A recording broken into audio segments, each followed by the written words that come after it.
نحمده ونصلي على رسوله الكريم اما بعد عن نافع ان عبد الله بن عمر كان لا يقرأ في الصلاة على الجنازة۔ محترم سامعین، گزشتہ دنوں عالم اسلام کی معروف شخصیت حضرت مولانا مفتی رفیع عثمانی نور اللہ مرقدہ دنیا سے تشریف لے گئے۔ اللہ پاک انہیں غریق رحمت فرمائے۔ آپ کی نماز جنازہ کے بعد ایک مسئلہ زیر بحث آیا کہ نماز جنازہ میں سورہ فاتحہ کا پڑھنا سنت کے مطابق ہے، اس کا ترک کرنا خلاف سنت ہے، یا نماز جنازہ میں سورہ فاتحہ پڑھنا ہی راجح ہے۔ اس پر کچھ لوگوں نے اس جنازے کو اپنے موقف پر، اپنے مسلک پر بطور تائید کے، بطور دلیل کے پیش کیا، اور اس پر انہوں نے کلپ بھی ریکارڈ کرائے۔ ان میں سے ایک معروف شخصیت مولانا ابتسام الہی ظہیر کی ہے، ان کا کلپ بھی آیا، تو ضروری سمجھا کہ دو تین باتیں عرض کی جائیں۔ پہلے مرحلے میں ائمہ مجتہدین کا مسلک کیا ہے، دلیل کیا ہے۔ نمبر دو، آج کے غیر مقلدین کا مسلک کیا ہے، دلیل کیا ہے۔ سب سے پہلے آپ سمجھیں کہ ائمہ میں سے دو بڑے امام مالک رحمۃ اللہ علیہ اور امام اعظم ابو حنیفہ رحمہ اللہ نماز جنازہ میں کسی قسم کی قرأت کے قائل نہیں ہیں۔ البتہ اگر کوئی دعا کی نیت سے پڑھتا ہے تو نماز جنازہ میں اس کی گنجائش ہے، اجازت دیتے ہیں۔ یہ کوئی نیا مسئلہ نہیں ہے، ایک بات۔ دوسری بات، امام شافعی رحمۃ اللہ علیہ، امام احمد بن حنبل رحمہ اللہ یہ قرأت کے قائل ہیں۔ اب ہم جو احناف قرأت کے قائل نہیں ہیں، کیا یہ بلا دلیل ہیں؟ ایسا ہرگز نہیں، بلکہ دلائل کی بنیاد پر۔ آپ سب سے پہلی دلیل نوٹ فرما لیں جو میں نے ابتدا میں تلاوت کی، حضرت عبداللہ ابن عمر رضی اللہ عنہما کا عمل کہ وہ نماز جنازہ میں کسی قسم کی قرأت نہیں کیا کرتے تھے، اور یہ حدیث مبارکہ موطا امام مالک جلد 1 صفحہ 210 میں موجود ہے۔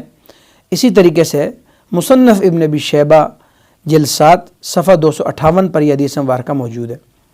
اس کے بعد آپ آئیں دلیل نمبر 2 کی طرف۔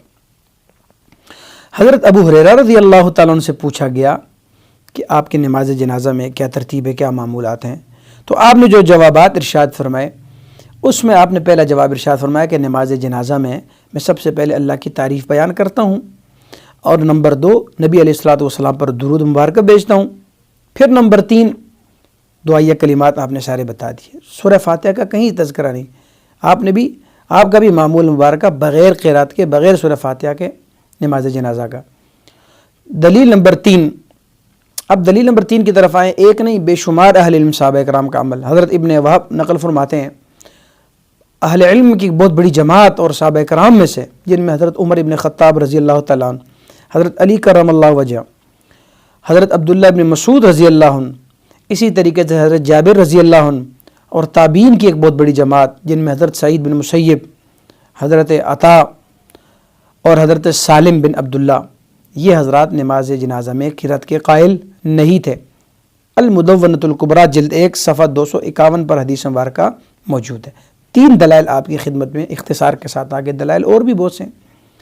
اب سب سے پہلے آپ سمجھیں کہ اب یہ کہنا کہ یہ بلا دلیل ہے تو یہ لا علمی کی بنیاد پر یہ بات کی جاتی ہے۔ اس میں حضرت نے فرمایا کہ مفتی تقی عثمانی صاحب کا یہ عمل، یہ رجوع الی القرآن و سنہ ہے، اور اپنی خواہش کا اظہار کیا کہ اس قسم کی روایات کو عام ہونی چاہیے۔ بہت اچھی بات ہے، ان دونوں چیزوں پر ہم نے بات کرنی ہے۔ سب سے پہلی بات یہ ہے، کیا یہ دلائل جو مذکورہ 3 دلائل اور اس کے علاوہ اتنے دلائل موجود ہیں، کیا یہ رجوع الی القرآن و سنہ نہیں ہے؟ صحابہ کرام کا عمل، حضرت عمر ابن خطاب جیسی شخصیت کا عمل، حضرت علی کرم اللہ وجہ جیسی شخصیت کا عمل، حضرت عبداللہ ابن مسعود جیسی شخصیت کا عمل، یہ رجوع الی القرآن و سنہ نہیں ہے؟ یہ قرآن و سنت سے ماخوذ نہیں ہے؟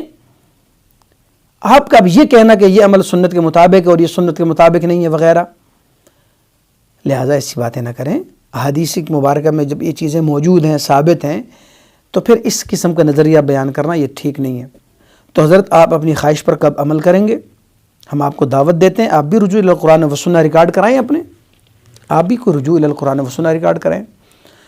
آپ کبھی نماز جنازہ میں پہلی تکبیر میں رفع یدین کریں، باقی 3 تکبیرات میں بغیر رفع یدین کے نماز جنازہ پڑھیں۔ نماز جنازہ میں کبھی آہستہ آپ قرأت کر لیں، وہ ہمیشہ اونچی آواز سے قرأت کرتے ہیں۔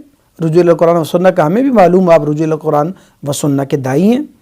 نمبر 3، کبھی آپ نماز میں دائیں ہاتھ کو بائیں ہاتھ پر ناف کے نیچے باندھ دیں، سنن ابی داود میں روایت موجود ہے، مصنف ابن ابی شیبہ میں روایت موجود ہے۔ کبھی آپ بھی رجوع الی القرآن و سنہ کریں، کبھی آپ بغیر ترک رفع یدین کی نماز پڑھ لیں، رجوع الی القرآن و سنہ کا ثبوت دیں۔ جامع ترمذی میں حدیث موجود ہے، سنن نسائی میں موجود ہے، ابو داود میں۔ آپ کبھی اس چیز کی بھی دعوت دیں کبھی آمین آہستہ آپ کہیں.